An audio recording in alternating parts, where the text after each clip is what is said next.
बिस्तारै सिधा अब बिस्तारै देब्रेतिर just on your left side.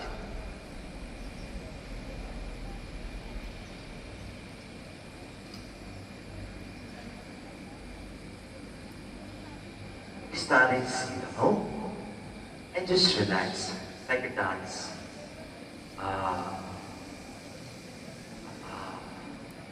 यो काँधबाट विश्राम लिइरहेको छ. Just feel the relaxation.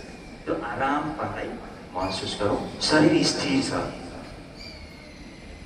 Yoga is the union of body, breath and mind.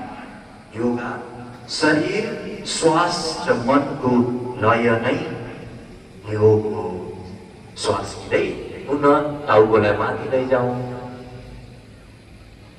अनुहार आकाशतिर छ. अनि श्वास छोड्दै छोड्दै चिउडोले छातीलाई छोड्नु. पुनः माथि अनि तल.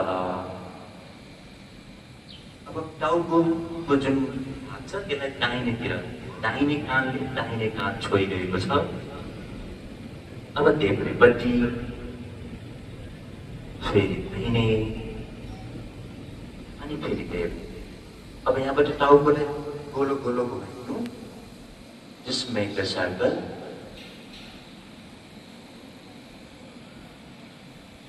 अनि फेरि अर्कोतिरबाट विपरीत दिशाबाट चालु राखौँ. विश्राम. दुवै हातलाई यो कञ्चटको भागमा लैजानुहोस् अनि बिस्तारै मसाज गरी आँखा बन्द गर्न सक्नुहुन्छ. एकैछिनबाट कि सुनेर गर्दै गरौँ. यो मालिस गरिदियो यो कञ्चटको भागमा. जब हामीलाई धेरै तनाव हुन्छ, जब स्ट्रेस ज्यादा हुन्छ, प्रेसर ज्यादा हुन्छ, यही भागमा हामी महसुस गर्छौँ ज्यादा.